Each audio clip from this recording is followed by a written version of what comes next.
Hello guys, I'm Ponting and you are seeing class 8 Science NCERT chapter number 2 Microorganisms Friend and Foe।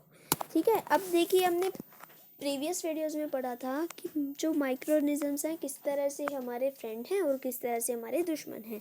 वो हमारी किस तरह से मदद करते हैं और किस तरह से हमें बीमार भी कर सकते हैं।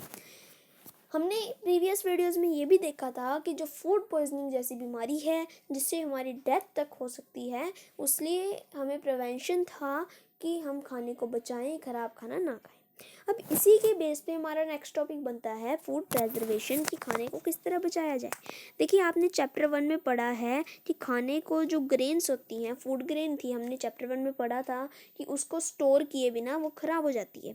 इसी तरह से खाने को भी अगर स्टोर ना किया जाए, मॉइस्ट एरिया में रखा जाए, तो इस पर फंगस आ जाते हैं और माइक्रो ऑर्गेनिजम्स जो है खाने को ख़राब कर देते हैं, जिससे उसका टेस्ट ख़राब हो जाता है, उससे कलर बदल जाता है और उससे स्मेल आने लगती है। तो अब यहाँ पे क्वेश्चन बनता है कि जो खाने का ख़राब होना है, क्या वो एक केमिकल रिएक्शन है। अब पहेली जो है ना, कुछ मैंगोज़ को लेती है लेकिन वो उन्हें कुछ दिनों तक नहीं खाती।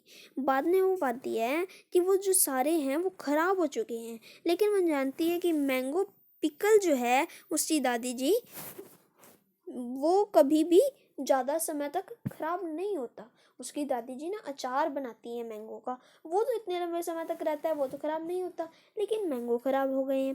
देखिए वो कंफ्यूज हो जाती है। अब इसके बारे में पढ़ते हैं कि जो कॉमन मेथड्स होते हैं खाने को बचाने के, घरों में हम यूज़ करते हैं तो माइक्रोऑर्गेनिज्म से उन्हें बचाया जा सकता है। अब सबसे पहला मेथड यहाँ पर हमें दिया हुआ है केमिकल मेथड। देखिए केमिकल मेथड में क्या है, साल्ट्स और जो एडिबल सोयल होते हैं ना, वो कॉमन केमिकल हैं जो कि माइक्रोऑर्गेनिजम्स की ग्रोथ को चेक करने के लिए यूज़ किए जाते हैं। तो इन्हें जो है प्रेजर्वेटिव भी कहा जा सकता है। ठीक है, हम साल्ट को, एसिड को प्रेजर्वेटिव के रूप में पिकल में या अचार में डालते हैं ताकि जो माइक्रोब्स का अटैक है उन पर ना हो। जो सोडियम बेंजोएट होता है या सोडियम मेटा बिसल्फाइट होता है, ये कॉमन प्रेजर्वेटिव्स हैं जिनको कि जैम्स में, स्क्वैशेस में डाला जाता है ताकि वो ख़राब ना हो। देखिए अचार जो है लंबे समय तक ख़राब नहीं होता क्योंकि उसमें नमक होता है, वाइनेगर होता है, that are chemical method to avoid spoilage of food. Okay, next हमारा आता है topic preservation by common salt. Common salt जो होता है उससे हम किस तरह से बचा सकते हैं खाना। जो कॉमन साल्ट होता है वो मीट, फिश यूज़ होता है, बहुत लंबे समय तक वो ख़राब नहीं होती। जो मीट या फिश होते हैं उनको ड्राई सूखे साल्ट से ढक दिया जाता है ताकि बैक्टीरिया की ग्रोथ उसमें ना हो। जो साल्टिंग है वो आंवला या रा मैंगो या टमरिंड को बचाने के लिए भी, उन्हें प्रिजर्व करने के लिए यूज़ होता है। नेक्स्ट हमारा टॉपिक आता है प्रिजर्वेशन बाय शुगर। चीनी से हम किस तरह से बचा सकते हैं। देखिए जो जैम्स होती हैं, जेलीज होती हैं, स्क्वैशेस होते हैं, इनको चीनी के द्वारा बचाया जाता है। हम अलग अलग चीज़ को अलग अलग चीज़ों से ही प्रिजर्व किया जाता है। जो शुगर होती है ना, वो मॉइस्चर को कम कर देती है, जिससे कि जो बैक्टीरिया है उसकी ग्रोथ कम हो जाएगी, क्योंकि जो बैक्टीरिया है वो मॉइस्चर में जन्म लेते हैं। अब मॉइस्चर कम होगा तो बैक्टीरिया की ग्रोथ कम हो गई, जिससे कि खाना कम ख़राब होने के चांसेस बने रहते हैं। ठीक है, अब नेक्स्ट हमारा टॉपिक आता है ऑयल और विनेगर से किस तरह प्रिजर्व किया जाता है। अब जो ऑयल और विनेगर होते हैं ना, इनको अचार को प्रिवेंट करने के लिए यूज़ किया जाता है, क्योंकि जो बैक्टीरिया होते हैं ना वो इस तरह के इन्वायरमेंट में नहीं रह सकती। जो वेजिटेबल्स होते हैं, फ्रूट होते हैं, फ़िश और मीट होते हैं, उनको भी इस मेथड से कई बार प्रिजर्व किया जा सकता है, क्योंकि बैक्टीरिया को जीने के लिए भी एक अलग तरह का इन्वायरमेंट चाहिए। ठीक है, अब आता है हीट एंड कोल्ड ट्रीटमेंट्स। गर्म और ठंडे जो ट्रीटमेंट होते हैं उनसे किस तरह से हमें खाना प्रिजर्व कर सकते हैं।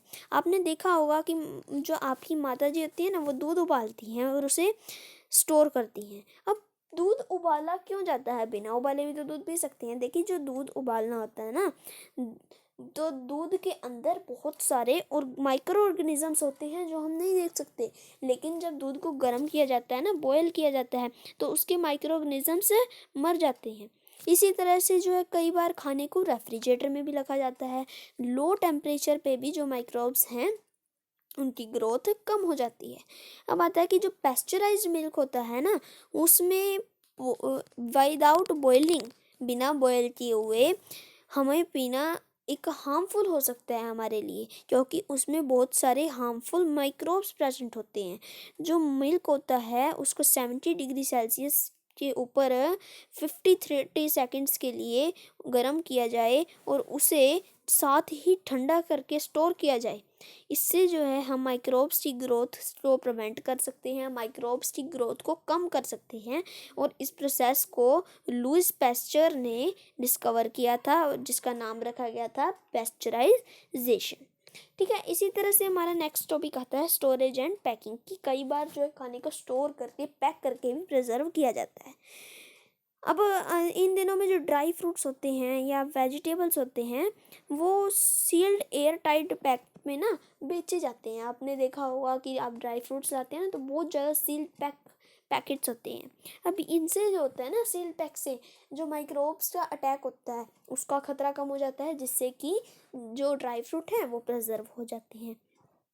नेक्स्ट हमारा टॉपिक आता है नाइट्रोजन फिक्सेशन, जो कि सोयल पे बेसिस है।